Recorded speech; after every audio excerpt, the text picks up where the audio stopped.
Halo guys, selamat datang kembali di channel Agnes. Aku Wiska sebagai tutor statistika. Di video kali ini kita akan belajar mengenai analisis antar dua hubungan ubah.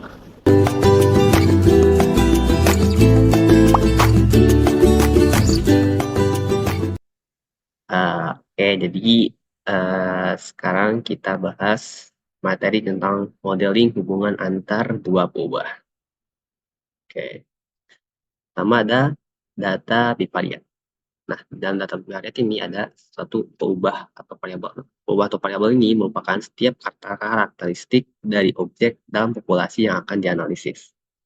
Dan kita juga tahu ada data. Data itu merupakan suatu nilai. Nilai yang dapat berupa suatu kategorik maupun kuantitatif. Nah, data ini tuh yang akan diukur untuk suatu peubah. Gitu. Kemudian, data juga ada bentuk data univariat. Nah, di mana data univariat ini artinya hanya memiliki satu peubah yang diukur. Sedangkan data bivariat memiliki dua peubah yang diukur. Nah, data bivariat ini dalam dua peubah yang diukur ini bisa kedua-duanya berupa data kategorik ataupun kedua-duanya data numerik ataupun satu kategorik dan juga satu numerik. Oke. Contoh yang peubah kategorik dua-duanya. Pertama, sebuah survei dilakukan untuk menyelidiki hubungan antara preferensi responden untuk mendapatkan informasi atau berita melalui berbagai media informasi, baik televisi, radio, maupun surat kabar.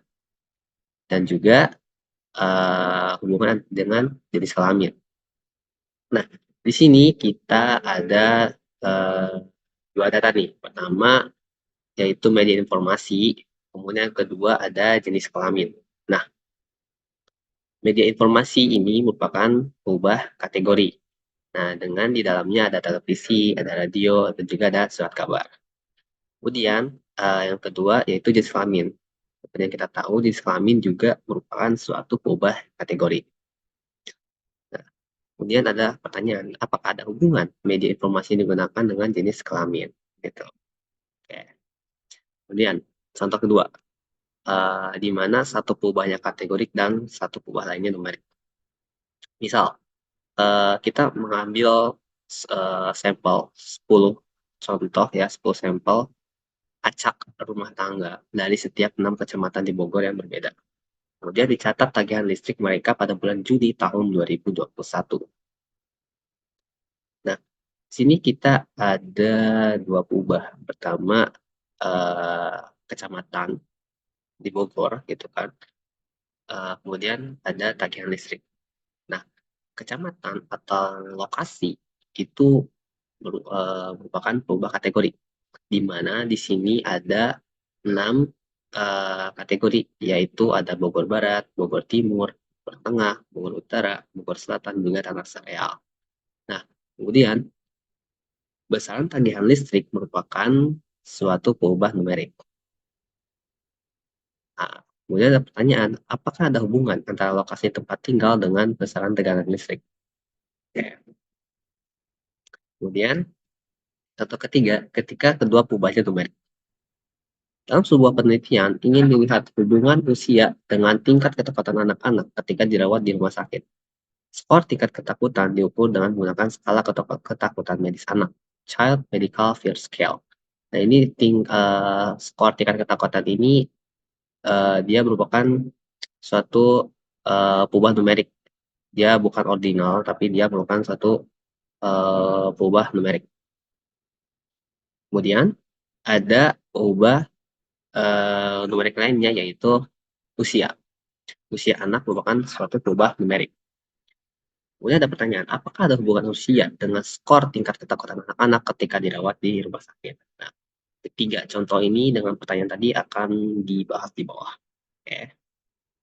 Untuk itu, pada hubungan dua peubah kategori dalam penyajian datanya biasanya menggunakan tabulasi silang atau yang disebut juga tabel frekuensi dua arah.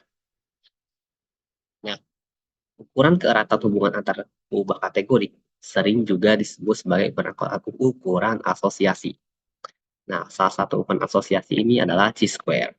Nah, Tabel kontingensi itu merupakan tabel yang menjanjikan jumlah pengamatan untuk setiap kombinasi nilai dua perubahan kategori. Nah, jika terdapat R kategori untuk perubahan pertama yaitu baris dan C kategori untuk kolom, maka tabel ini sering disebut sebagai tabel silang R kali C atau juga tabel kontingensi R kali C. Nah, dalam tabulasi silang ini ada eh, apa ya, kayak banyak istilah. Pertama ada frekuensi relatif bersama, join relatif frekuensi, kemudian ada frekuensi relatif marginal, atau marginal relatif frekuensi, dan juga frekuensi relatif bersyarat atau conditional relatif frekuensi. Contoh, untuk yang join relatif frekuensi. Di sini kita punya data media informasi terhadap jenis kelamin, gitu kan. Di sini kita bisa lihat misalnya laki-laki yang memperoleh informasi dari TV ada 280 orang, dari radio 175 orang, dan seterusnya. Sama dengan perempuan juga. Nah, untuk join relatif frekuensi, dia simpelnya persentase per kategori. Jadi misal kita mau cari berapa sih persentase responden yang mendapatkan informasi dari radio, tapi berjenis kelamin laki-laki. Nah, maka untuk mencari nilainya, kita lihat dulu nih dari radio yang merupakan jenis kelamin laki-laki itu ada berapa. Kemudian dibagi dengan total keseluruhan. Di sini kita ada informasinya nih dari radio yang berjenis kelamin laki-laki, yang mendapatkan informasi dari radio dan berjenis kelamin laki-laki itu ada 175 orang. Kemudian total eh, populasinya itu ada 1320. Maka kita cukup membagi 175 ini dengan 1320. Maka didapatkan 0,133, kemudian dibentuk karena kita mencari persentase, maka kita kali 100 dan dapatlah 13,3%. Gitu. Kemudian persentase responden yang mendapatkan informasi dari TV dan jenis kelamin perempuan juga sama. Kita lihat dulu yang perempuan yang mendapatkan informasi dari TV itu ada berapa. Kemudian dibagi dengan total populasi. Nah, sama seperti itu dan dapatlah hasilnya 8,7%. Oke. Itu join relatif frekuensi. Nah, kemudian yang kedua ada marginal relatif frekuensi. Nah, marginal relatif frekuensi ini simpelnya persentase per persentase per total kategori. Jadi kayak misal laki-laki dihitung secara keseluruhan, kemudian untuk mencari persentase biasanya kita pakai yang jumlah dari laki-laki. Misal berapa persentase responden laki-laki. Ini kan berarti dalam soalnya dia mengacu ada berapa sih laki-laki yang mengisi survei atau yang disurvei gitu kan. Nah, di sini kita pakai data yang tadi juga. Di sini ada jumlah laki-laki berjumlah 760 orang. Nah, 560 orang ini kita bagi dengan total populasi. Total populasinya yaitu 1.320 orang. Nah, sehingga dapatlah kita persentasenya 57,6%. Nah, ini untuk yang jenis kelamin. Untuk yang media informasi juga sama. Misal kita ingin cari persentase responden yang mendapatkan informasi dari media radio atau TV misal. Kita cukup jumlahkan saja yang mendapatkan informasi dari TV atau radio tersebut, kemudian kita bagi dengan populasi. Lalu kita akan mendapatkan hasilnya. Oke. Nah, ini merupakan salah satu contoh sebarannya. Sini merupakan persentase responden laki-laki, ini juga persentase responden perempuan. Ini persentase dari tiap kategori yaitu TV, radio, juga surat kabar gitu. Kemudian ini juga sama, tetapi ini digabungkan, gitu kan. Jadi laki-laki sama yang perempuan gitu. Ini dari TV, ini dari radio, juga ini dari surat kabar gitu. Oke. Kemudian ada juga kondisional relatif frekuensi. Nah, kondisional relatif frekuensi ini dia untuk menghitungnya dia juga sama mengambil satu kategori. tapi dia tidak dibagi oleh total populasi, tetapi dibagi oleh total dari kategori tersebut. Misal, kita ingin cari berapa sih persentase media informasi surat kabar yang dibaca oleh responden perempuan. Otomatis kita ini mengacu pada satu kategori saja. Oke, di sini kita tahu buat media informasi surat kabar itu ada di kolom ketiga ini gitu kan. Nah, kemudian yang dibaca oleh responden perempuan. Responden perempuan di sini ada 170 orang. Nah, karena kita di sini kasusnya conditional relative frekuensi, berarti kita harus membagi 170 ini dengan 475 karena kategori harus dibagi dengan kategori tersebut gitu. Simpelnya kayak gitu. Oke. Kemudian dapatlah hasil 0,358 lalu dikali 100% karena ingin cari persentase dan dapatlah hasilnya 35,8%. Oke. Ini grafik persebarannya. Di sini ada TV, radio, surat kabar. Ini laki-laki, ini perempuan, gitu kan, bisa dilihat dari persentase. Dan ini untuk yang bersyarat jenis kelamin, ini ada TV, radio, ini surat kabar, gitu kan. Ini dari tabel di samping juga. Identifikasi hubungan antara dua perubahan kategori. Nah, di sini kita ada dua chart, masih chart yang sama, bar chart gitu kan. Cuma di sini ada yang membedakan. Sini TV di angka 70%, kemudian ada radio di angka hampir 40%, kemudian ada surat kabar di antara 60-70%. Ini kan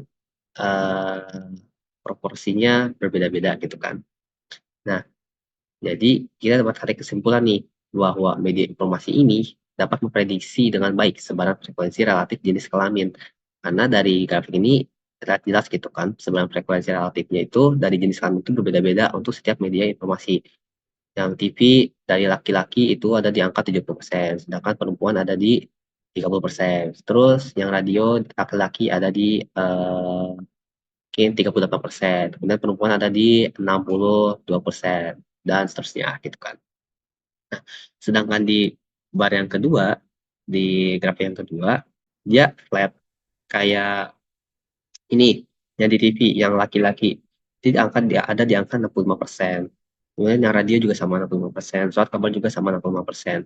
Artinya dalam gambar ini itu media informasi tidak dapat memprediksi dengan baik sebaran frekuensi relatif dari jenis kelamin.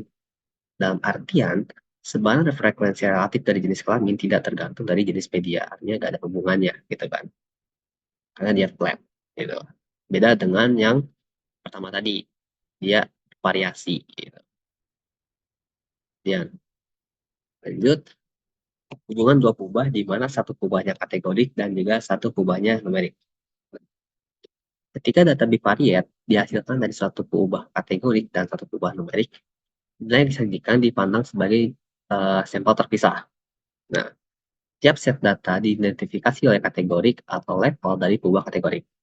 Nah, setiap set data tersebut dijelaskan menggunakan statistik ringkasan dan hasilnya ditampilkan untuk perbandingan antar kategori atau level dari kubah kategorik. Nah, biasanya data yang dibutuhkan untuk menganalisis ini itu biasanya menggunakan ukuran pemusatan dan penyebaran ringkasan 5 angka, yaitu min, max, rata-rata, atau mean, median, dan juga modus. Nah, karena ada 5 angka ini tuh kita biasanya menggunakan grafik perbandingan box plot. Berarti kita lihat dari membandingkannya lewat mediannya.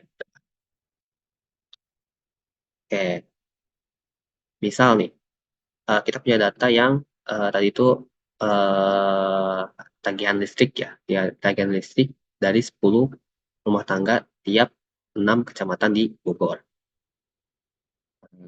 Bisa lihat di Bogor Barat, ada Bogor Timur, Bogor Tengah, Utara, Selatan, dan Serial. Jika kita jumlahkan ini ada sekitar 60 responden gitu kan. Nah, kemudian misal kita udah dapat data tabelnya kayak gini tuh, kemudian kita membuat box plot. Nah, di data box plot ini bisa kita lihat ya, nah ini yang tengah ini median. Nah, ini kita lihat ternyata di Bogor Barat tagihan listriknya lebih ya paling tinggi di antara 6 kecamatan lainnya. Sedangkan di Bogor Timur ini dia tagihan listriknya kecil, paling kecil dari 6 eh, kecamatan lainnya, kayak gitu. Jadi analisisnya seperti itu. Kita melihat dari si garis tengah ini atau mediannya ini, gitu kan. Oke. Kemudian lanjut ke yang ketiga, yaitu ketika dua perubahannya itu numerik. Nah, untuk melihat hubungan antar dua perubahan dan antar dua perubahan numerik dapat menggunakan scatter plot. Ini sudah pernah dibahas juga di sesi UTS. Ukuran kelar atau hubungan antar perubahan numerik sering disebut sebagai ukuran korelasi. Nah, korelasi itu ada korelasi peringkat Spearman.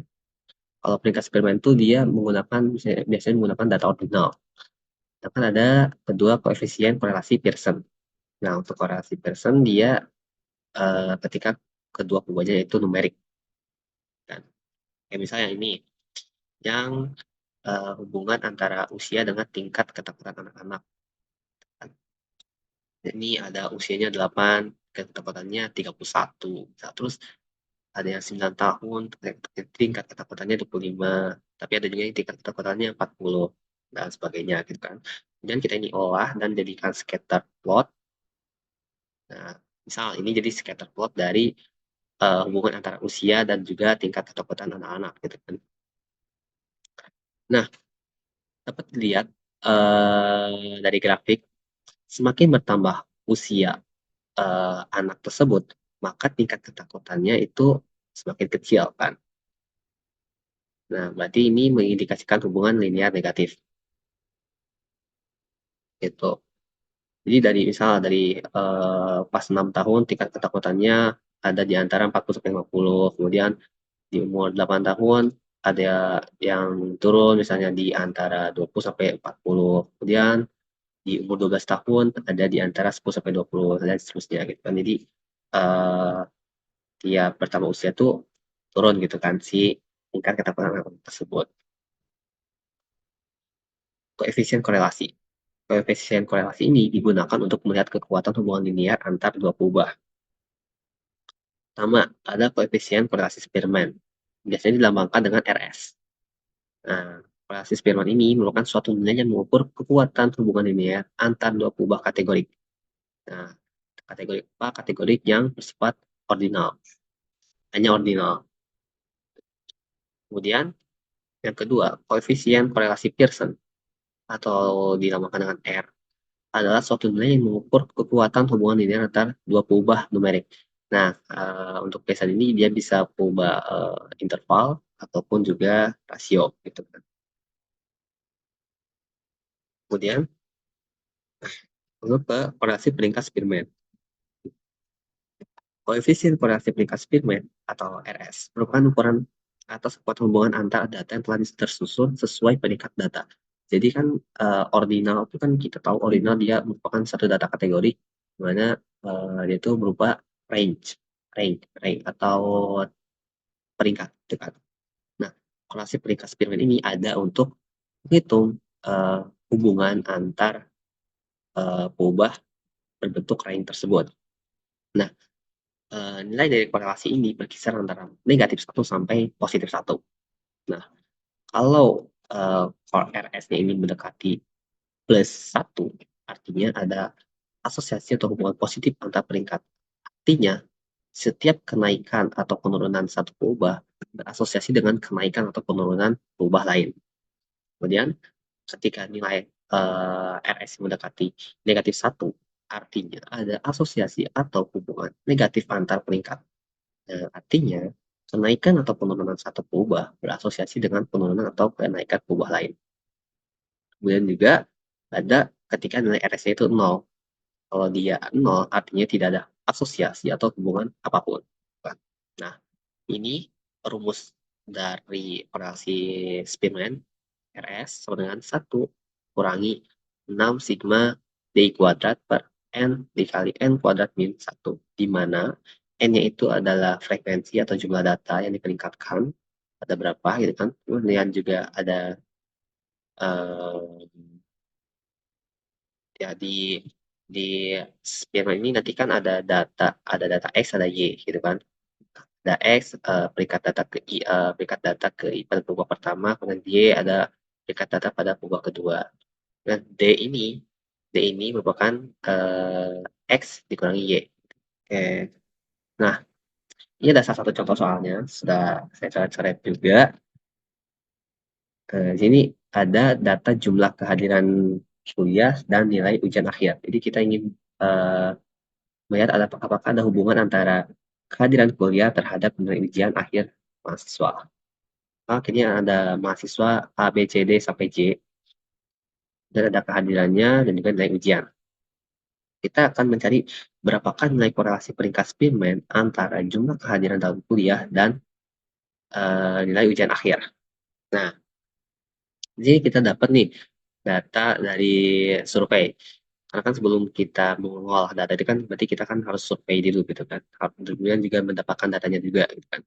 Nah, sini kita udah dapat datanya nih, kehadiran mahasiswa A 13, mahasiswa B ada 12, dan seterusnya. Nah, terus ada nilai ujiannya juga, untuk mahasiswa A ada 53, mahasiswa B nilainya 42, dan seterusnya gitu kan. Nah,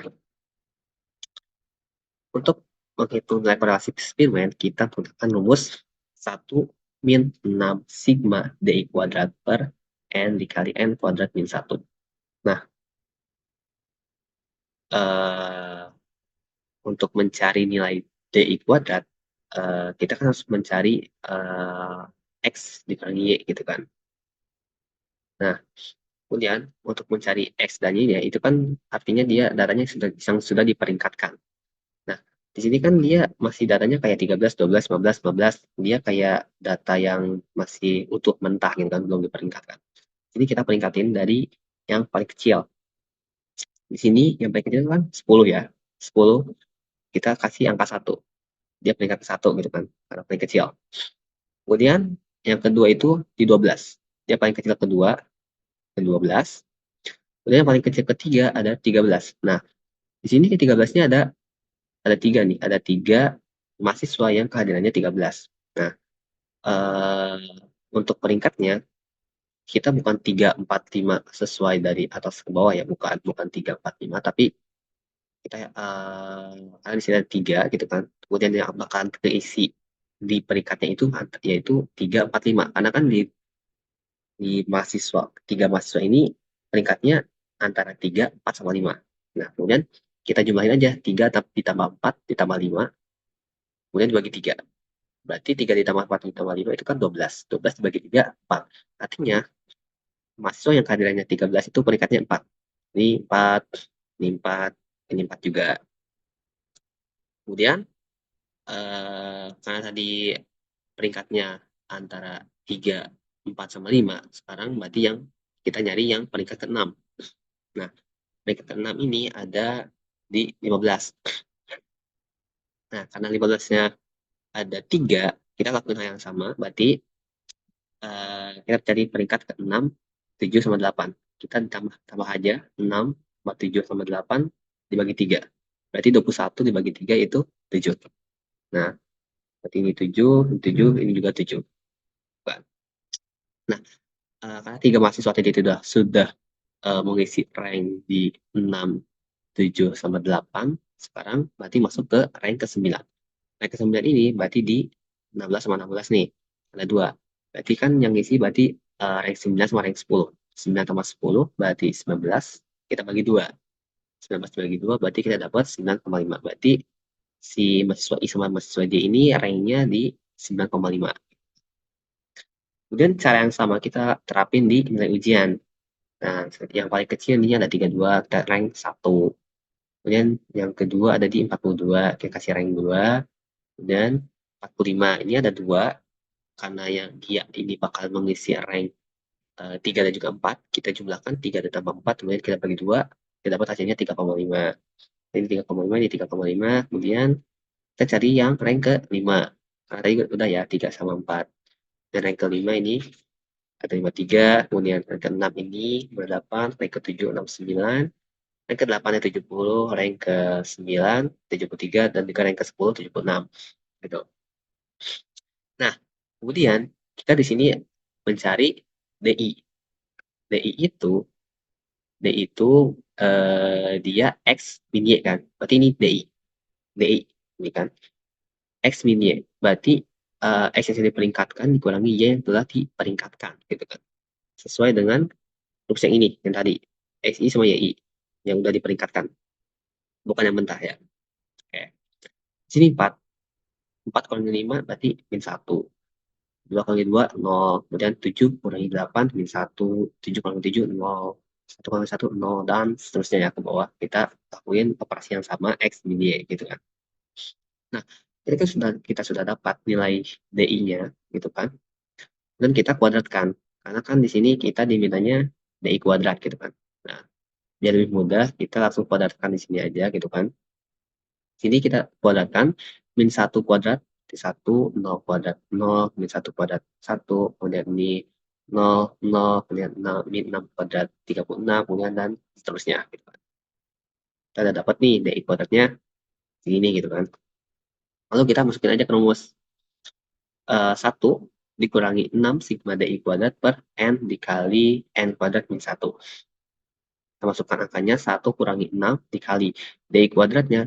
Karena di sini sigma berarti kita jumlahkan gitu kan.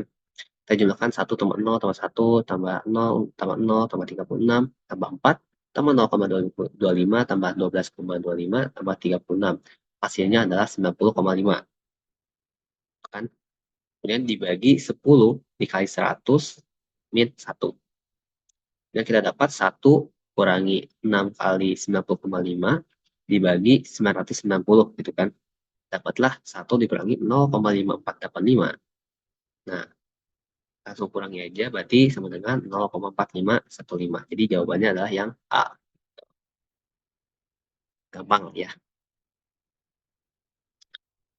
Kemudian itu tadi koefisien korelasi peringkat Spearman. Kemudian ada juga koefisien korelasi Pearson. Nah, koefisien korelasi Pearson ini untuk populasi. Berarti pakai covariance X, Y per X, Y. Gitu kan. Kemudian koefisien korelasi untuk sampel. Berarti R sama dengan covariance X, Y, XX, SX, XSY gitu. Nah, biasanya korelasi Pearson ini kita menggunakan biasanya menggunakan yang korelasi untuk contoh karena ya lebih umum digunakan gitu kan. Jadi kita pakainya R sama dengan covarian X, Y dibagi SX dikali XY. Nah, penjelasannya nilai dari R berkisar antara min 1 sampai dengan 1 plus 1. Sama kayak Spearman juga, di mana kalau dia mendekati plus 1 artinya hubungan linear positif antar kedua perubahan numerik. Artinya, setiap kenaikan atau penurunan satu perubahan berkorelasi dengan kenaikan atau penurunan perubahan lain. Itu juga sama dengan R yang mendekati min 1, artinya ada hubungan linear negatif antar dua perubahan numerik. Artinya, kenaikan atau penurunan satu perubahan berkorelasi dengan penurunan atau kenaikan perubahan yang lain. Nah, nilai R sama dengan 0 ini mengindikasikan tidak ada hubungan linear antara kedua perubahan numerik tersebut. Jadi kalau nilai korelasinya itu 0, berarti tidak ada hubungan di antara kedua perubahan tersebut. Gitu. Nah, di sini ada contohnya. Nah, kalau dia ke bawah ini, dia pasti akan hubungan linear. Kalau ke bawah gini, dia korelasinya itu pasti negatif 1. Kemudian ini ada R yaitu negatif 0,6 ya, karena dia datanya itu kayak agak terpisah dari garis. Kan, jadi kayak agak mencari itu nilai korelasi itu pasti agak lebih sedikit gitu, lebih lemah gitu. Dan ini juga ada yang mendatar, yang datanya itu monoton. Dia nggak punya korelasi alias nol. Dan ada juga yang grafik itu naik. Naik, berarti korelasinya itu 1. Ini juga sama, kalau dia agak mencar gitu berarti korelasinya agak lemah. Jadi ada di angka 0,3. Kemudian sama juga kalau dia horizontal, monoton, dia nggak punya korelasi. Oke, terima kasih. Mungkin pembahasan dari saya cukup. Kurang lebihnya mohon maaf. Assalamualaikum warahmatullahi wabarakatuh. Sekian video pembelajaran kita kali ini. Semangat belajar and see you on the next video. Dadah.